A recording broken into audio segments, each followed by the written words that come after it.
My name is Ryan. My friend Kyle and I have taken our barroom conversations to the internet in the form of Michigan's most up-and-coming sports talk podcast. From baseball to Bigfoot, we cover it all. You're in for a treat because you have found the Turbo and 2K show.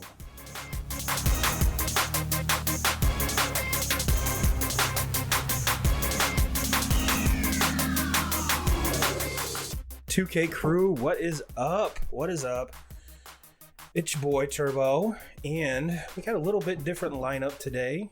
First of all, we are coming to you on Saturday rather than Sunday because of the Sunday is Mother's Day, and for everybody that has a mom, a lot of people are mother lovers too. So happy Mother Lovers Day!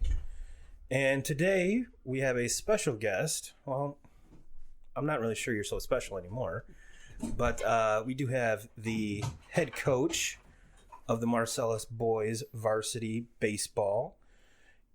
If you want to catch their game, their games this week are Monday, Tuesday, Thursday. Tuesday being a home game, and all of them are at 4:30. We have Mr. Christian Hutson. How's it going? Today. Speaking of mother lovers. Yeah, that's me, baby. That's all day. Shout out to all the single mommies out there.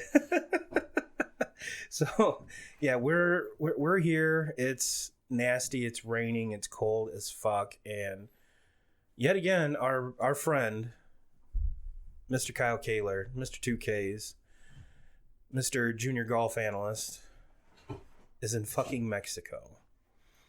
And on top of that, his wife has to comment on one of my posts in the 2K crew group. Oh, talk about the weather that's in Mexico.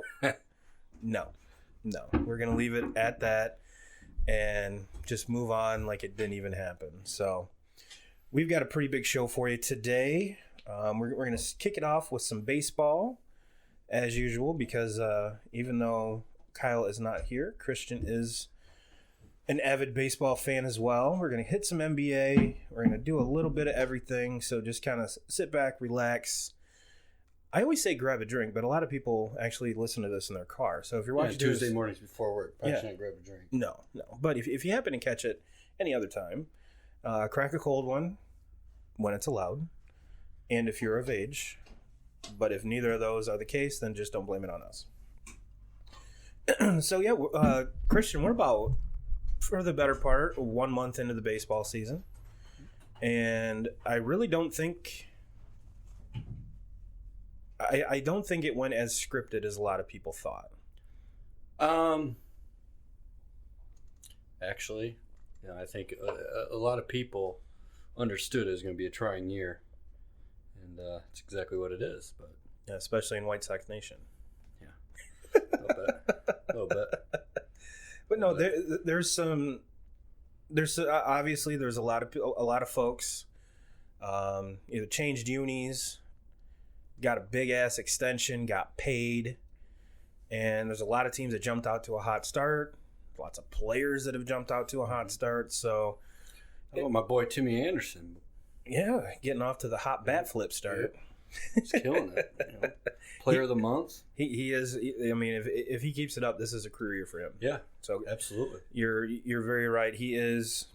It's kind of weird to think of him as an elder statesman on that team, but yeah, he really is. He's what, 20, around 25, 26? Yeah. I mean, you got Abreu, who's 32, 33, but other than that, the young ass team. Yeah, Yonder Alonso is about 30, but he hasn't been around that long. Well, no. Relatively speaking. He has, but he's been in San Diego, so you never hear anything about him. Right. That goddamn West Coast. Yeah. But let's let's start off with new faces and new places and extended players. And we went through this, we kind of dialogued it as it went down. So let's give a recap, kind of a month. And yes, I know baseball is a marathon, not a sprint. But it does kind of, you have to take a step back every now and again and kind of give a check to see how shit's rolling, see what's boiling, and just kind of get a temperature of what's going on. So honestly, the first two big ones are Bryce and Manny, and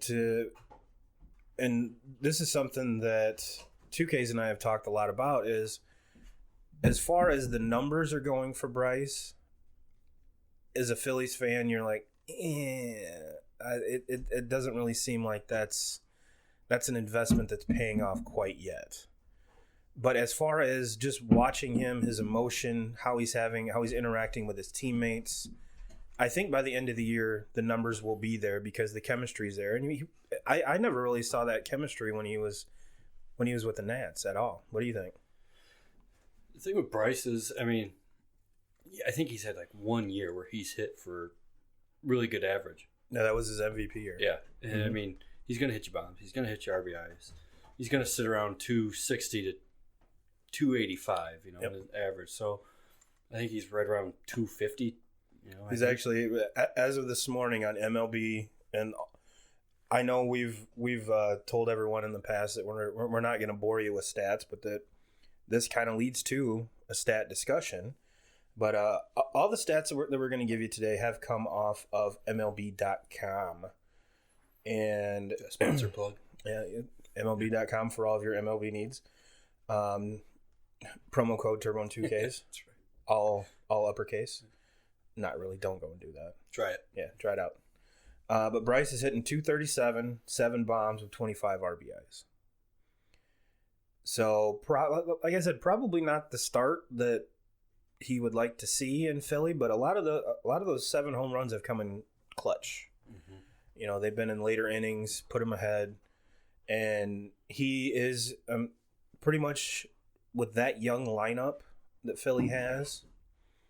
It's going that lineup over the whole season is going to, the ebbs and flows are going to go through him, which when you're getting paid that much, you probably should expect. He'll get hot. I mean, he'll pick a month where he's just going to absolutely crush it. Oh yeah. But the thing with him, I mean, he's got probably, in my opinion, one of the most underrated hitters in the game right now, and that's Hoskins hitting right behind him. Which is kind of scary to think that which you're right.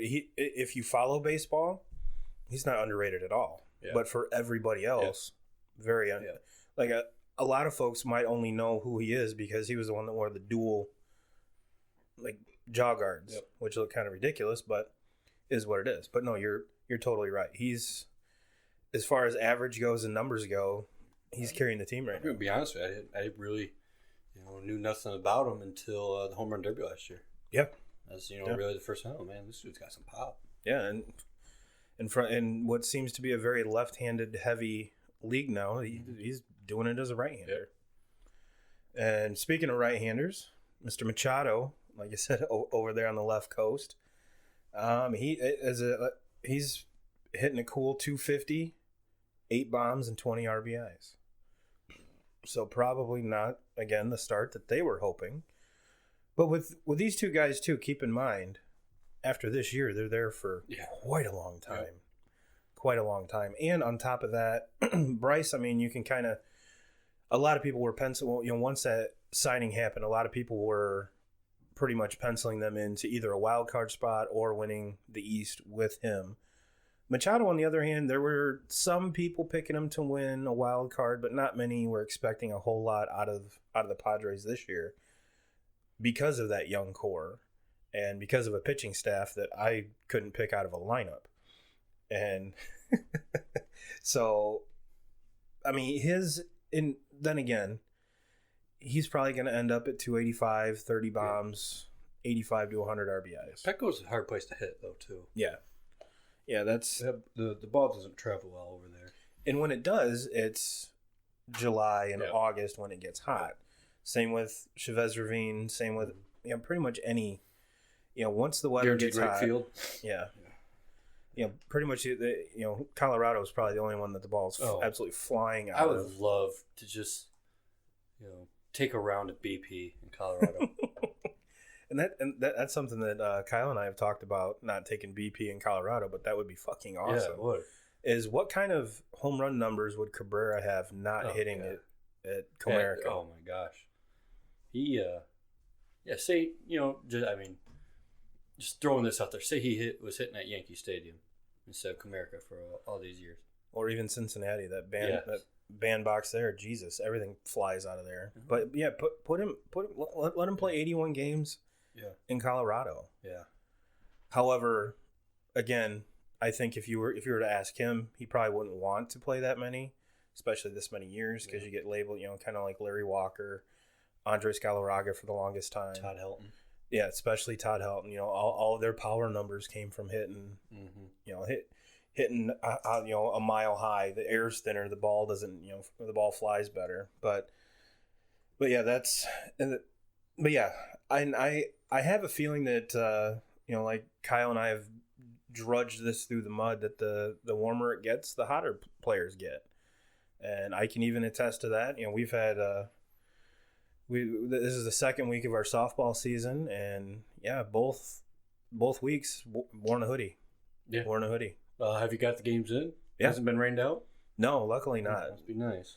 Yeah, we're fortunate. We play on Friday nights, and got a little cocky after the first week and went 2 for 2. Now, granted, you can tell how great the game went because I'm the number 5 hitter and batted twice, and stretched a single into a double. Somehow, pop up slide. Hey, it's your contract year. That's all that matters. Yeah. Well, I got put right back in my place last night.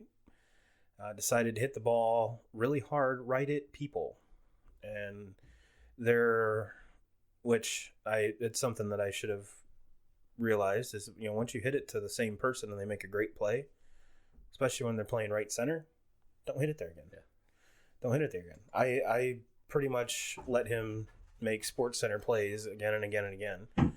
Besides the one time I rolled over and hit it to the third baseman, he fumbled it, and I end up, with these blazing speed, legged it out for D1 thighs. Yeah.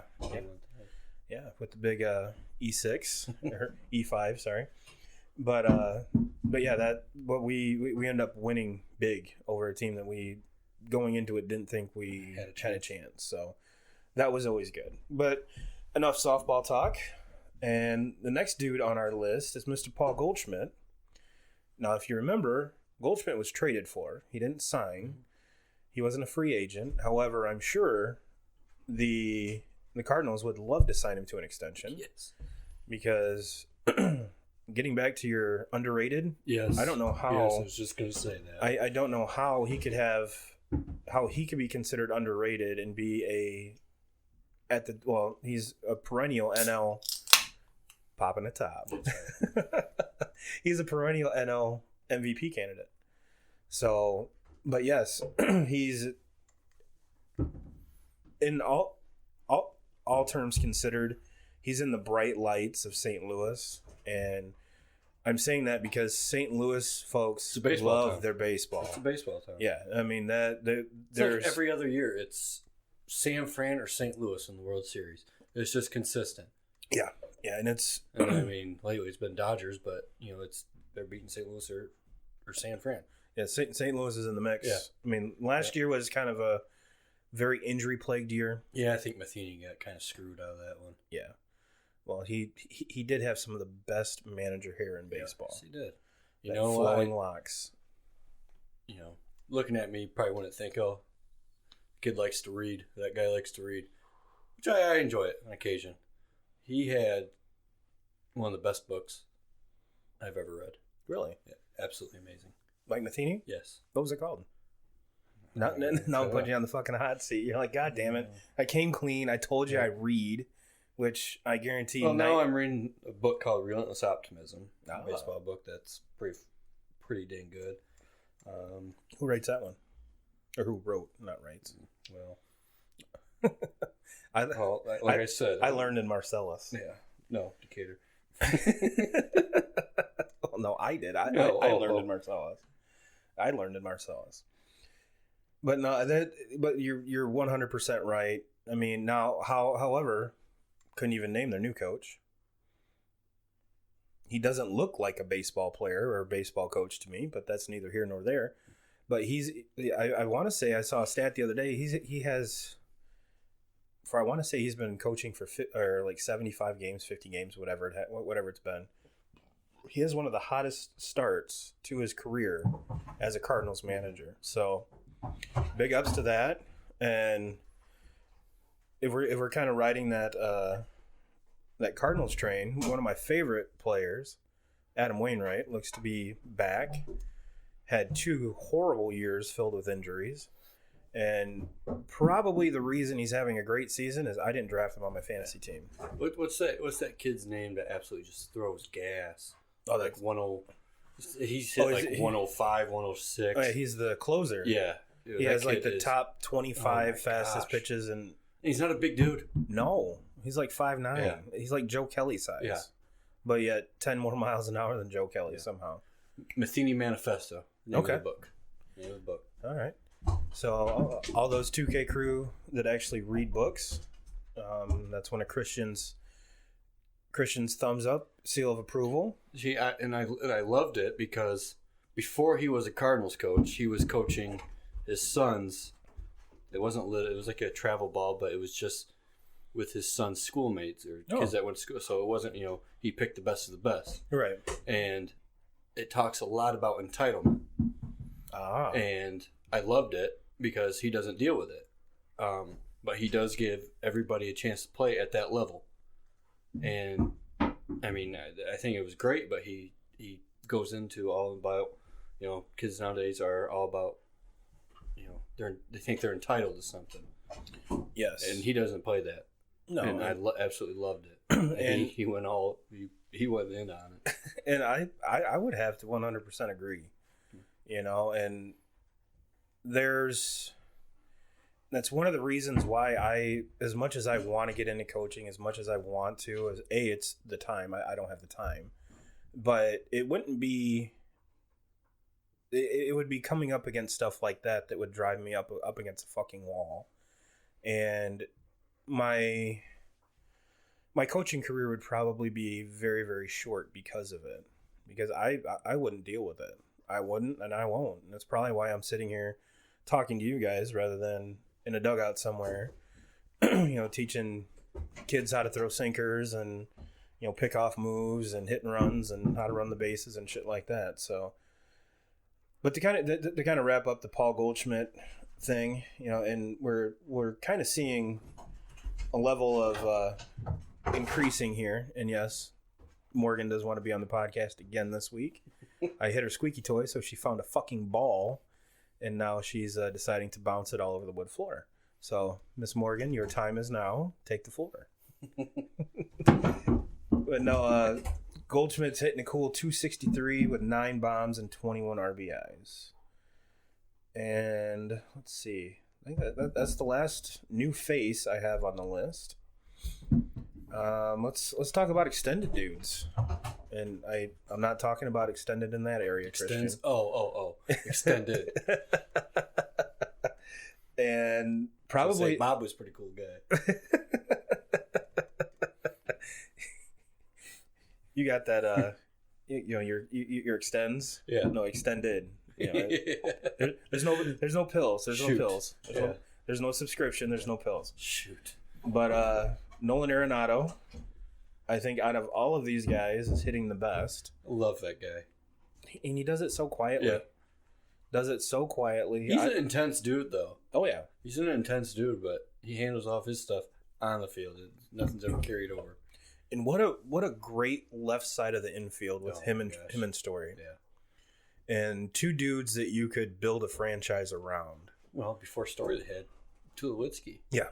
Yeah, which... I mean, Tulo, if he doesn't get hurt all those years, he was one of my favorite dudes to watch. And one of the reasons why one of the reasons I really liked him is the glove he uses still today when he's not healthy right now, shocker, is like 15, 20 years old. The thing's been relaced and patched, and the thing, it looks like a big ass floppy piece of skin, but no, he loves it. Yeah. And it's, if I'm remembering it right, it's bigger than a normal shortstop's glove.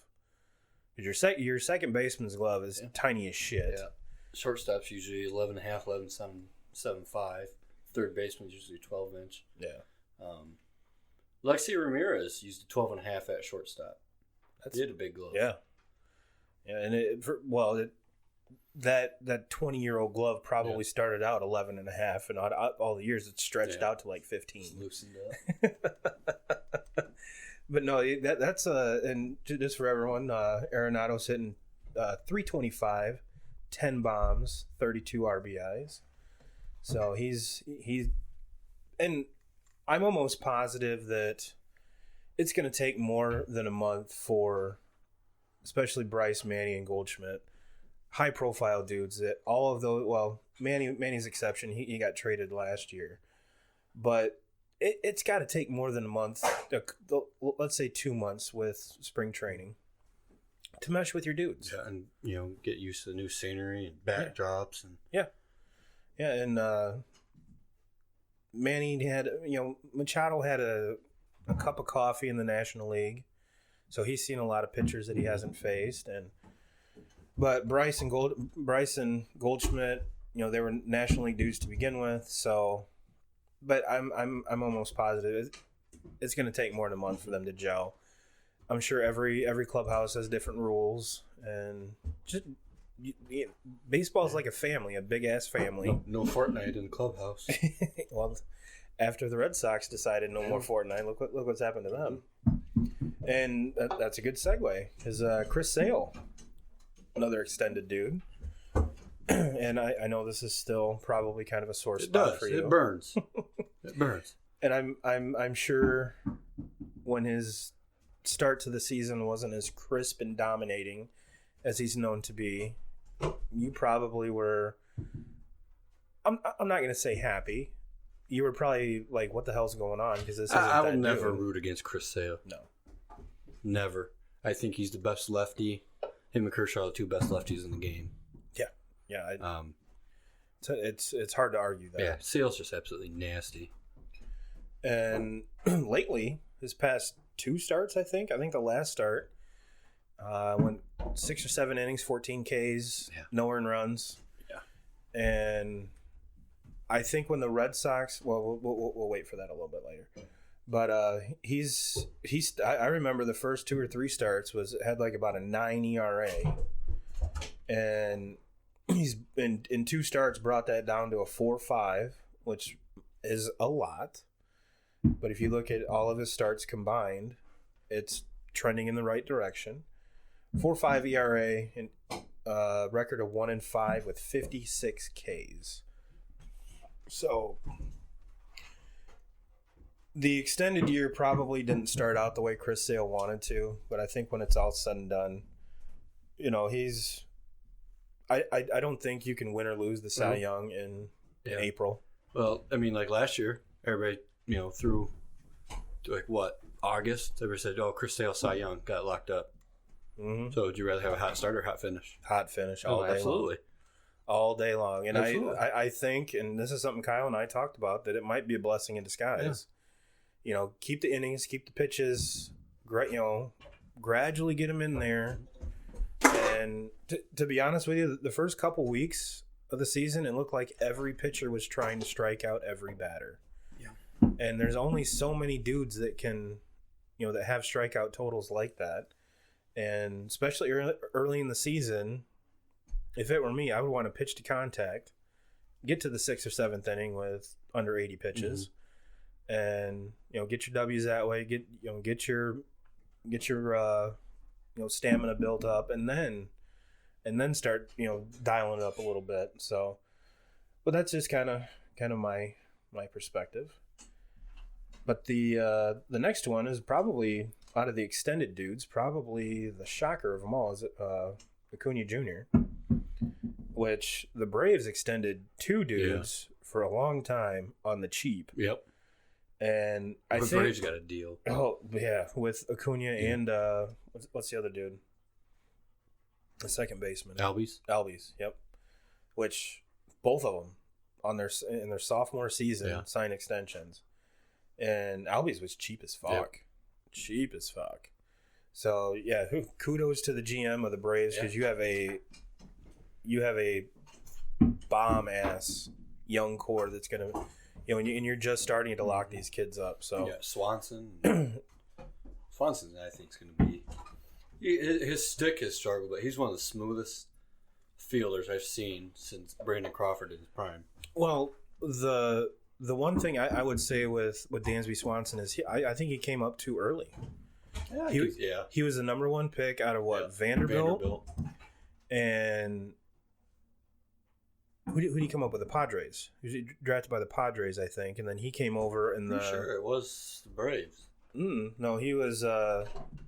I'm almost positive he was drafted by the Padres when the Braves traded Kimbrel to the Padres. He came over in that deal, I think. I could be mistaken, and that was after his first year, I believe.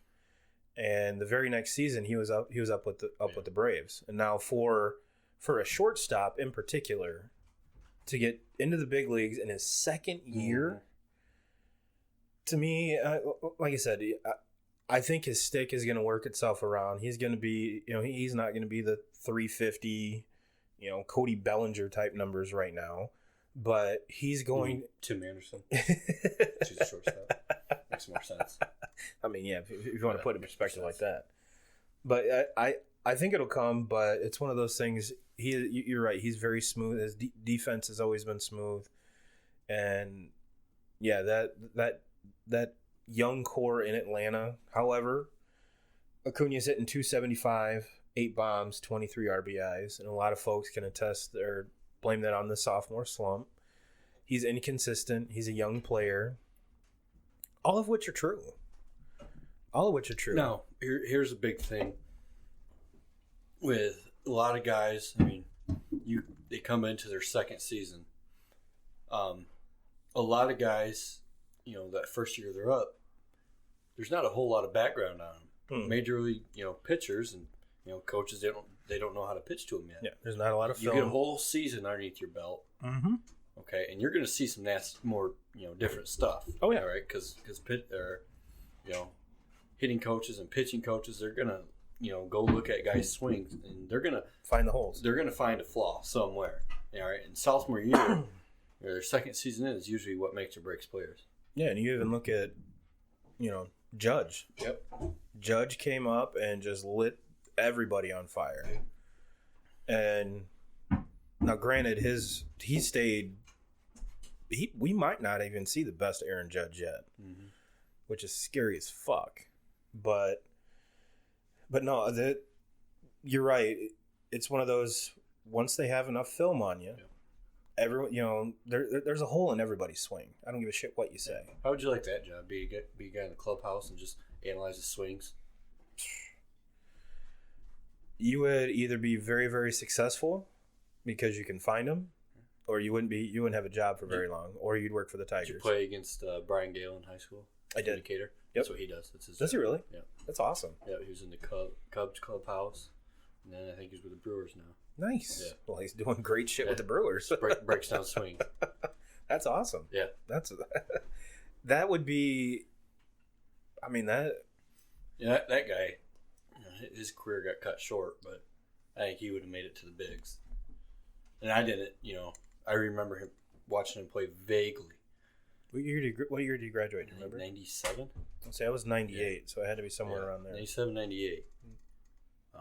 Then he went on to Michigan State. Was he with Brad Newell? Yeah. It was 98 then. 98. Yep. Yeah, they were part of that state championship team. Yep. But then he went on to Michigan State, and I think to this day he's the all-time strikeout leader up there. I think you are correct. Right, and then he blew out his arm in Cape Cod League. Oof. Which, if he's in the Cape Cod League, he's doing something really good. Yeah. Yeah. He's doing something really good then to be with those boys. But last on the list is Jacob deGrom, which deGrom had the hot start, and then kind of took a couple on the chin, one on the DL for a little, or IL, excuse me, the IL, and has come off to have, I think, one if not two really good starts. Didn't get a win in either one, but he's sitting at a 3.60, 56 Ks, and I mean, I'm just saying, like, from the very first pitch of this year, pitching has been weird this year. It has. Guys that are usually just carving people are getting shelled.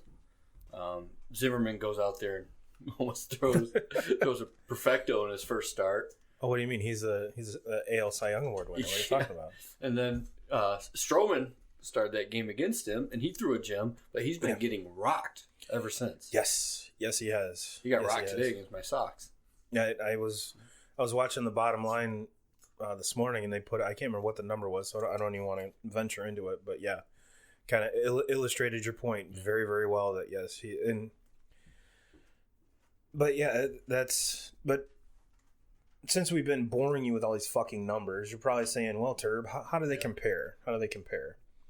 Well, the Major League and this is ML, not just NL or AL. The Major League Baseball leaders, Cody Bellinger's leading an average, 399. Christian Yelich has 16 home runs, and Bellinger's 38 RBIs. Which, for those keeping score at home, Cody Bellinger has 15 home runs. So him and Yelich both are just, if there's a way to give a co-MVP without being corny, yes, those boys are just hitting the cover off everything. And then, as far as the pitching goes, Domingo Germán for the Yankees has 7 wins. And yes, I actually had to put a note that he plays for the Yankees. Chris Paddock for the Padres, and I did have to put a note for that, leads the league with, yes. Well, all those Padres pitchers are young. Yes. Joey Lucchesi. And he's leading the starters anyway, with a 1.55 ERA. And probably someone that if I gave you 10 chances, you might get. Who's leading? Saves? No, K's. Oh, K's. I since there weren't any, I didn't go into the whole new faces I'm pretty sure closers. Shane Green's leading saves this year. Yes. Yeah. And probably will not be a Tiger by the end of the season. Yeah. Which is a shame because they finally have a good fucking closer, but not a good team. Yeah. Yes. That's when they're. That's been their kryptonite when they had all those good teams. They didn't have a damn bullpen. And now, I know you're Sox Nation, but, and this is something Kyle and I talked about off air last week, is I'm pretty sure if you would have told all Tigers fans that they're one game under 500 right now, the young talent is not doing bad. Yeah, Casey Meister, the other day in the minor leagues. Yeah. And the Tigers would be silly to bring him up this year. Oh, absolutely. You know what? I think when the roster gets extended, 1 or 2 games in September. You bring him up and you get him get his feet wet a little bit. Yeah, but to bring him up right now is fucking pointless. No, yeah. Fuck. I mean, he was the number 1 pick last year. Come on. Yeah. And he and I'm not trying to degrade what he did by any means, because anytime you throw a no hitter, that's an accomplishment in and of itself. But when you take Double-A talent that you're throwing a no hitter against, and take that talent to the big leagues. Granted, a lot of folks can argue that the Tigers right now are a Triple-A squad with a couple of dudes. Yeah, here's the thing. In baseball, Double-A is probably more competitive than Triple-A. Oh yeah, Double-A is these young guys that, you usually see guys go from Double-A to the big leagues. Then go down to Triple-A. Yeah, Triple-A is kind of for the guys that are on the cusp, backup players, role players. And that's normally why you see your Triple-A club geographically located close to the major league team. Yeah. So Double-A is the real, that's where all the prospects are, and then they usually go right from Double-A to Major League, except for a lot of pitchers. Okay, they usually send a pitcher to Triple-A because a lot of guys in Triple-A, have spent some time in the big leagues, so they're gonna, you want to see them get some big league hitters. Yeah, or some ex big league hitters. Yeah, it's exactly what I mean. So it's just a system that's. I love it. I think every sport should have it, especially I think basketball, NBA should. Yes. I think they're on the right path with this G League. Yeah, but no, with basketball, should they have as many levels? Probably not. No, probably not. And I mean, there's folks that argue that baseball really doesn't need that many, but they're in baseball. To be honest with you, I love going to watch baseball. I love going to watch major leaguers just for the history of the stadium, the aura. You're watching the dudes that you watch on TV all the time, and it's awesome. Yeah. But I would much rather go watch the South Bend South Bend Cubs. Cubs. Oh hell yeah. Love that. Yeah. Love that. Yeah. You know, the Whitecaps, or even even The Growler. I love Go going catch to a Growlers yeah, game. I love going to Growlers games. They're college kids playing summer ball, trying to make a name for not themselves. getting paid. Yeah. Yeah. Yeah, they're basically from my understanding, they're kind of like a foreign exchange student, but a baseball student. Yeah. They stay at people's houses. Yeah. They don't get paid, but no, you watch some. I mean, you got kids on the Growlers this year, in the past few years, ACC kids. Yeah. Clemson. Yeah.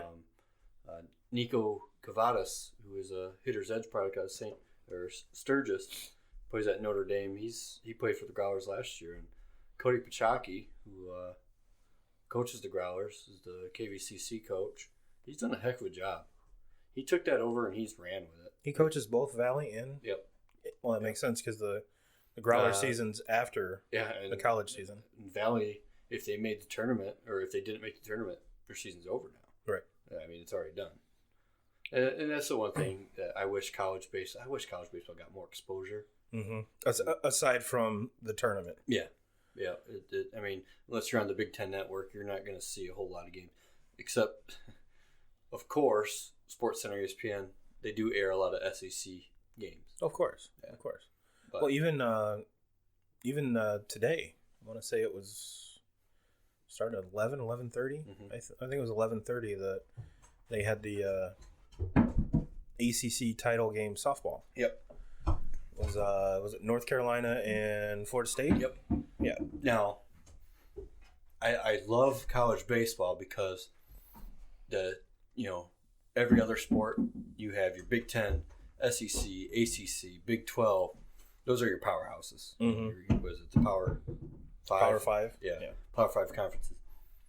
In baseball, tell you what, the MAC is one of the best baseball conferences in the nation.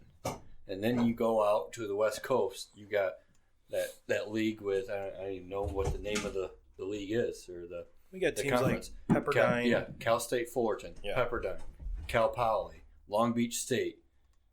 That are dominating. Yes, they are have for powerhouses in baseball. You'll get your Florida State, you get your Texas, you'll get your LSU, pretty much every year. Yep. But you're right, that and I think pretty much all the teams I just named, aside from you're saying the MAC, it's warm out. Those boys can play all year. Yeah, not San Diego State. Well, San Diego State's legit, but San Diego University, that's where Chris Bryant came from. Just absolutely loaded all the time. San Diego State is where Tony Gwynn coached, where Steven Strasburg came from. Yep. So, but no, you're very right in the fact that probably Coastal Carolina, they won the national championship. Yeah, and it came out of nowhere. And I loved it because they had a kid on the team, and it's like, his pants were just filthy. They were white pants, but they were brown. And they're like, he goes to Marcellus. They're like, they're messing with why don't you wash your pants? He goes, our school's so small we can't afford a washing machine. And they win the national championship, Division I. Yep. I loved it. Absolutely loved it. It's like the JUCO of Division I. Yeah. Well, that hat right over there, Eastern Illinois. Yeah. My cousin plays for Eastern Is that where Illinois. Romo came from? I think so. Yeah. The fighting Romos. Yeah. I'm sorry, what did you say? Homos? No, he graduated high school, of course, played 2 years at JUCO, and then transferred, and this is his junior year over at so. And I am very, heavy on this. To play at the next level in baseball, I think junior college is the way to go.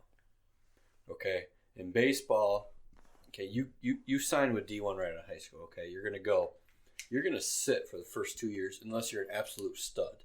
Which then go D1 all day. Yeah. Okay. Go to JUCO. All right. A lot of the players at junior colleges, they end up at 4-year schools. Oh yeah. No matter 3, 2, NAIA 1. Okay. You're seeing damn good competition. Oh yeah. No matter what. Okay. So you get 2 years under your belt there. You go to you transfer to a 4-year school, and you got experience. You got more knowledge. Mm-hmm. Okay. Where if you're riding the pine at 4-year school, you're not getting a whole lot of game exposure. Nope. I'll 100% agree with you. I would much rather go where I can play every day, or have a better shot to go play every day. In baseball, it's probably the only sport where that, for college level, that you can really do that. I mean, Yeah. because granted, Glen Oaks, when me and 2Ks were there, we would go to their basketball games, and they had D1 talent. They were phenomenal. Okay. Now, were all these kids, academically eligible and, under 28 years old? No.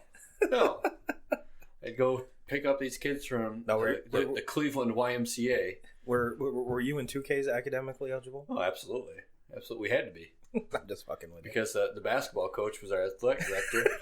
And, if baseball players did one thing wrong, we got the raft. But basketball players, true story, they had this kid on the basketball team. His brother was a former Michigan State star. I'm not going to say its name. But he was at Glen Oaks, okay? We were in study table. You have to get so many hours a week in for study table, which I like. Was that kind of like the time you guys did homework and shit? Or was that study? We watched a lot of YouTube. Okay. But you had to get amount of hours in. Yeah. You had to get amount of hours. Yeah. And it's probably a good thing Fortnite wasn't around back then. And this kid walked in and he had a Spanish book. And the guy running the study table goes, "Oh, Espanol, huh?" And he goes, "What?" He goes, "Espanol, your book." He goes, "I don't know." And he goes, "You don't know what Espanol means?" And the kid was like, "Nah, dude." And he goes, "Well, I think you should probably get in a different class." They could get away with everything over there. But if a baseball player, got caught chewing tobacco on the baseball field, my gosh. It's bullshit. Which, that was me. I brought up a tub of chew from Georgia. It was about a 1 gallon bucket. I found it at a gas station. Had it in our clubhouse in the locker room, and the maintenance guy found it. I'm sure that stayed fresh real long. Dude, it really did. It really did. And I was like everybody's plug for chew. You guys empty? Yeah. Give me $1, and they'd come and scoop up.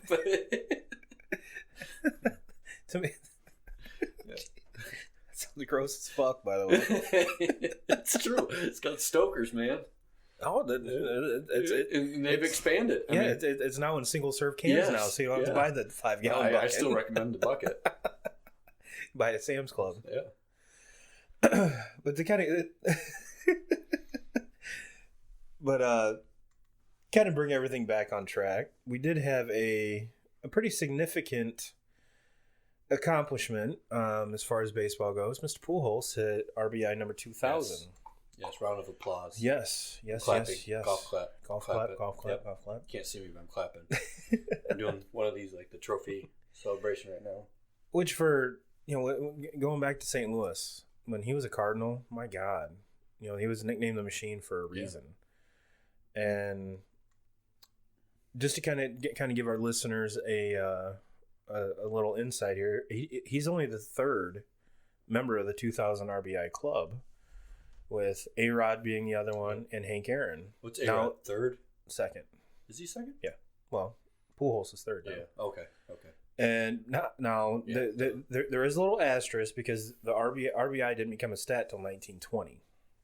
So a lot of Babe Ruth stuff did not get counted as RBIs. And I think I was reading a Tim Kirkjian article, and he kind of went back and he approximates that Babe Ruth would have had about 2120, I think. I overheard and change in RBI. So, yeah, just to kind of give you. Mm-hmm. Now, one of the things I did want to read, while I bring it up real quick, I did post this in the 2K crew group. Is of course it's not going to show it to me now. When Pujols hit his 2000th home run, or not home run, that'd be pretty badass too. But hit his 2000th RBI in Comerica, and it was a home run, solo home run, and they were. Of course, I'm not gonna be able to find it, so I have to wing it. Anybody catch the ball or land in the bullpen? They caught it, and normally once there's like this historical moment in sports, they want to get it certificate of authenticity on it, and of course the player wants it, so there's a little barter. Guy who caught the ball is like, no, it's mine. You're not having it. I don't want it authentic. I don't want the authenticity. It's mine. And so they interviewed Albert Pujols after the game and told him that this guy's not coming off the ball. What do you think about that? He goes, it's his. That's fine. If he wants that piece of history, cool. We play the game for the fans. Yeah. Even more of a golf clap, bro. Yep. Even more, because there's that. He's a YouTuber. I was gonna say kid. He looks like a kid, but I think he's almost like 40 years old. His name's Zach Hampel. Is that the dude that catches all the home run balls? Yeah, he catches all the home run balls. Yeah. He's a douche. He caught A-Rod's 600? 600, yeah. Mm-hmm. And he was kind of saying, and he was a complete dick about it. And then he shows pictures of his basement. It's just filled with the basement. Oh yeah. It's just I no, this dude was like, no, I caught it. I want it. I like that. I like, Pujols saying that. I could go both. If I caught a piss, I think I would want a little chunk of change just because. But then again, I'd be like, you know what? Yeah. Can you get me a jersey, maybe a bat? I'm not going to be like, yo, Pujols, peel me off $2,000 for it. No. And half the time, Jeter's 3,000 hit, they hooked the guy up with season tickets. Yeah, that's fine. Yeah, that's fine. Well, that's a $20,000 thing right there. But if that's what they offer me, I'm not going to turn it down. No. But no, if it were me, I think it also depends on the player too. Yeah, like if that's your dude. Yeah. If I caught Jeter's, I'm giving it right back to him. Right back to him. Probably giving him a bro hug and. You want to go to eat, bro? You would probably grab something else. Probably grab something else. Probably. But no, that was to kind of that got me thinking. Out of the active players, who do we think might actually get to that level as well? So I pulled up again MLB.com for all your MLB needs. Turbo 2K. Yep. Turbo 2K's code. Promo code. Get you 20% off stats. And stats and articles. Yep, stats and articles all day, 20% off with the promo code. But of course, Pujols is now. Granted, this was as of this morning. So Pujols hit two dingers today. I didn't see how many RBIs he added to that total, but he's of course the number one active player. Mr. Cabrera is second on that list with 1649, and I think barring health issues, I foresee that being attainable, totally attainable. Robbie Cano's second. You think so? Yeah. You think Cabrera's got 4 years of 400 or 100 RBIs? Or 350? Was it? Yeah, 351. I do. So? Yep. I do. Well, how old is Cabrera? 35? 34. Oh. I think. Okay. And I'm pretty sure he's still signed to the Tigers till like 20. He's only got like 2 or 3 home runs on the year. He only has 1. He's against the White Sox, but yeah. But I think there's a lot of shit going on that he's dealing with, and it's not really being publicized. Yeah. That whole. Where's he from? Venezuela? Yes. The war of Venezuela and things like that. Oh, I didn't even take it. Yeah, didn't even take that into account. I just figured I read an article that him and Jose Altuve are pretty shaken up about it. Huh? And both of them, their stats aren't well. And both of them are actually coming off injury. Yeah. So, I mean, granted, Altuve's wasn't, season ending by any means last year, but but you can tell just in Cabrera's swing. He's still hitting the ball hard as hell up the middle. Yes. Oh, yeah. Middle every time. And every single time. He's always been a slow starter. Mm-hmm. All the Latin players are. Let's be realistic. Yeah. Playing warm weather. And now, granted, has he been off to this? I mean, he's still hitting almost 300. Mm-hmm. So his RBIs aren't low either. No, he's just not hitting the ball at the ballpark. And unless he's in Chicago, you can pretty much take the last 2 years and throw them away for him, injury wise. So yeah, it's going to take him a little bit. I still think that he's going to be well on his way to 25, 30 home runs. because even though as consistent as he is, power-wise comes very streaky. Mm-hmm. He can go on a run of 10 games and hit 8 home runs. Yeah. So, Tiger fan, do not worry. Now, if the strikeouts were where they were 2 years ago, looking strikeouts, not even swinging strikeouts, I think he's back. The year off his feet probably helped him out a lot with the bicep injury last year. It wasn't a knee, it wasn't an ankle, it wasn't a back. All the shit that had been plaguing him up until then, I think that might have been a blessing. But yeah, I really don't. I see him getting it for sure. And I think it might, until you go to the young kids. Robbie Cano's number 3. He's at 1245. He's not gonna get it. And especially in Seattle now. Yeah, he's in New York. New York, sorry. But Seattle, the other New York. Yeah. And Cabrera has, for lack of argument, 2,300 games that he's played. Robbie's got 2113. Cabrera's probably the next 3,000 though, isn't he? He's got as far as hit goes. Yeah. He's only 300. Well, he's about 285 hits. Okay, is there anybody above him that's active? Pujols. Oh yeah. 3107. Yeah. I mean, closest to 3,000. It goes Pujols and Cabrera. Let me sort it. I don't think so. I'm trying to think who would be in between then. Markakis might have a shot at 3,000. Actually, yeah, it's the same top 3. Yeah. Pujols, Cabrera, Cano. Markakis is 2277. Yeah. Okay. He's number 4. Okay. So not a bad call on that one. But yeah, I mean there's a lot of grizzled vets on the list. And just to kind of give you guys an idea, Mr. Mike Trout is number 42 with 672. And kind of give you a ballpark, he's played in 1,100 games. So it's probably real easy for me to say he's had some injury shortened season though too. Yeah.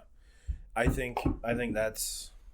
I mean, what was the one year he had 41 home runs with 120 driven in, played 120 games. Yeah, I see him probably blowing again, barring injury, and blowing past, even Cabrera and Pujols as far as RBIs, home runs, everything is concerned. I mean, you would hope. Yeah, just like Griffey though. Now the one thing that I don't think Cabrera will pass Pujols in is the home run department. Pujols is sitting at 641. Cabrera's at 466. I mean, obviously he'll get to 500. Don't get me wrong. And it just kind of depends on how much more Pujols has left in the tank. And Grant, he's been on a tear lately, but his thing has always been his plantar fasciitis, his feet, his ankles. For a large man, I mean, that's kind of... Father Time's undefeated. Yes, except for with Jeets. They're not Jeets, but TB12. Bartolo Colon. I think Father Time and Weight Watchers lost on all of that. Is he in the league this year? I don't think so. But yeah, they're between TB12. Yeah. You tried to tell me TB12. Yeah. Fucking TB12. But yeah, so again, I think it's rather cool that a lot of these milestones that these players are hitting, that we can wax poetically about on the show, have been coming up, which I really, really love. And we're going to wrap it up on this topic because we're getting rather close to that hour mark. And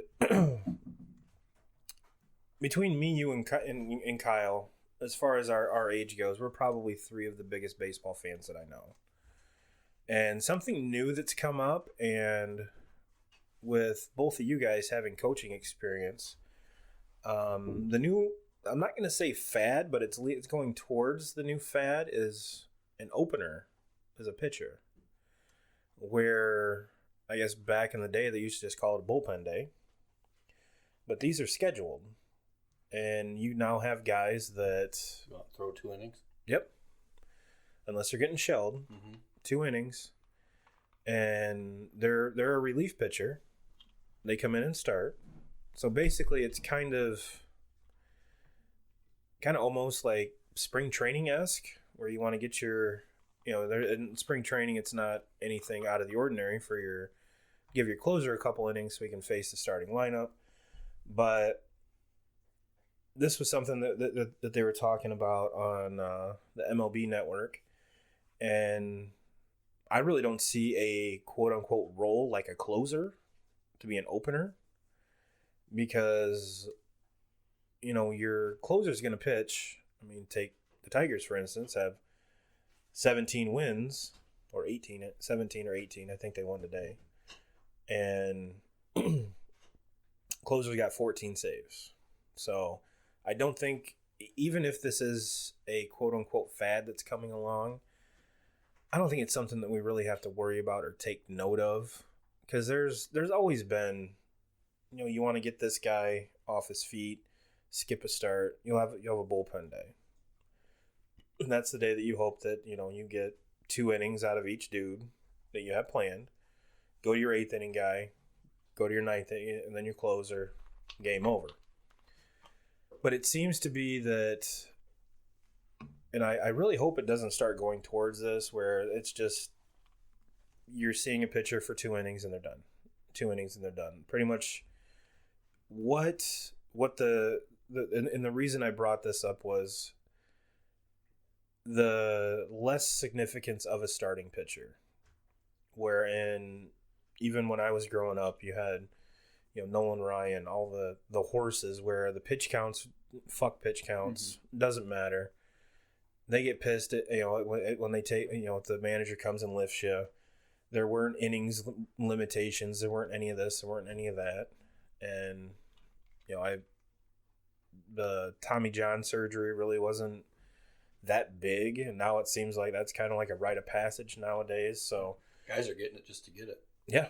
Just so they don't have to sit out that year. Yep. Well, they still have to sit out a year, but it's more of a planned thing rather than an oops.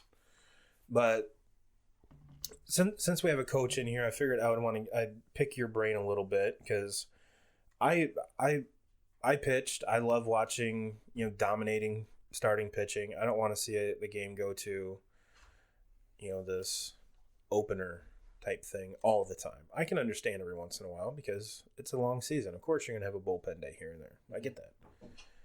Well, what are your thoughts on it? I'm kind of on the fence about it.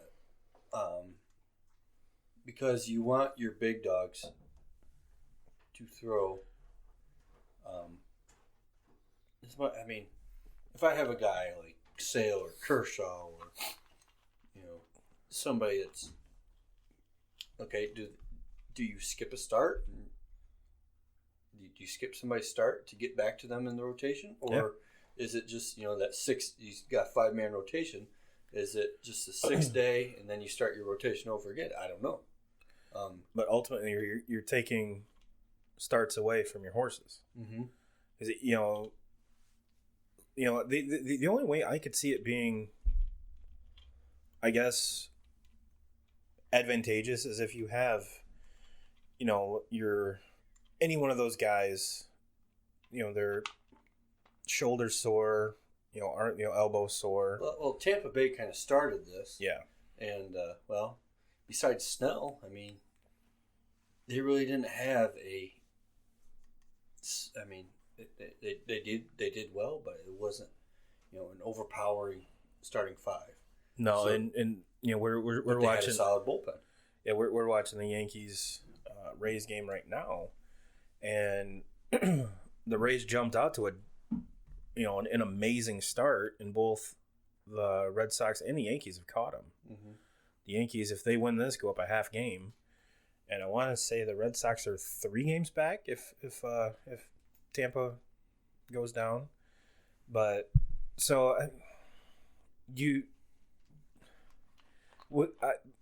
my thing is I don't want the game to become too specialized. I want athletes to be athletes, players to be players. I want my best 9 to beat your best 9. So I think this. I mean, it really depends on your bullpen too. Yes, guy needs work. Guy needs mound time. And sometimes you don't see a bullpen guy for 2 weeks almost. Mm-hmm. Oh yeah, especially. I mean, if your pitchers are on, for you're only going to see the setup and the closer, right? On a 2 or 3 day rotation kind of deal. But my biggest thing is, okay, what's the number of wins that gets you almost guarantees you into the playoffs? If you win 90 games, I think that's almost a guarantee into the playoffs. I was going to say 95. Mm-hmm. So we're pretty close. Yeah, you're okay. So you got some divisions that you win 85 and you're in. You win that division. AL Central. Yeah, AL Central. Yeah. Okay, you win 85. Okay, but then you got NL West. You got to win 90 plus. Yeah, or the AL East. Okay, so yes, so you got to. You got to have your best your best guys throwing constantly. I think, and if it's a bullpen guy that's your best guy. Here's the thing: bullpen guys were once starters. Oh yeah. Why not start them? Stretch them out, mm-hmm. And I think we'll leave the topic at this because, like I said, we're going over that hour mark. But if you think about it, baseball is a business. All these starting pitchers are getting. I mean, they're one of your highest paid players on the team, and then it goes closer, setup guy. You got Joe Smith in the bullpen, making $8 million a year. You're gonna start him over Chris Sale? Yeah. Fuck no. Well, I think you only see that when you're at the bottom of your rotation. I would think so. Yeah. You're fourth or fifth, dude. Yeah. I would hope so. Well, Christian, it's been a pleasure as always, my friend. I think you and I could sit here and bullshit for an extra 2.5 hours, but we're not going to put our listeners through that. And if I didn't mention it at the top of the show, which I don't think I did, happy Max Scherzer Day. And for those of you that don't remember, so if he did cover up the Tigers, I like that. Yeah, this day in 2016, Max Scherzer struck out 20 Detroit Tigers, the team that he left. That wouldn't re-sign him. Shucks. Yep. It is what it is, and I'll still be the dude sitting on the fence that would say I would much rather have JV over him any day. Which there's a lot of people that will argue. Really? Yep. At the time. Now, I don't know. Scherzer was younger. He's younger, isn't he? Oh yeah. But at the time he left. I just opened up a whole other can of worms. But at the time, they just signed JV. Would you the way the finances were, you couldn't have both. Mm-hmm. And if you remember, Scherzer was only 2 years removed from having going down to AAA to figure shit out. He had his great year. He had a Cy Young year. And if I'm a gambling man with that much money on in place, I'm taking the more proven veteran all day. Not to say that either one's bad. Fair enough. That's just my take on it. But we'll get you out of here on that. Thank you for listening, everybody. 2K crew, we love ya. And Kyle, 2Ks, fuck you. Yep. I want to say one thing before we go. Last week, I dominated Franklin Plummer in the one-on-one basketball competition. Kyle was on here saying that we're both extremely out of shape. Kyle might be the most out of shape person I know. Did you obviously listen to the podcast? Yes, I did. What did you think about Kyle's call out? Having down price play. Go for it. I love it. Go for it. I love it. Guys, you know how to find us, turbo2ks@gmail.com. We've kind of moved the focus from the Facebook page to a group. It's a little bit easier. People get notifications a little easier. So if you're not a member of the group, search Turbo and 2Ks, hit the group button. It'll take you right there. All of our stuff still on iTunes, Google Play, Spotify, had a brain fart, YouTube, all the good shit. And hopefully this week I'm going to get some time and I'm going to fuck around and go live on YouTube. So we'll see how that goes. And until then, Jim Rome, we're still coming for you, brother. Stop.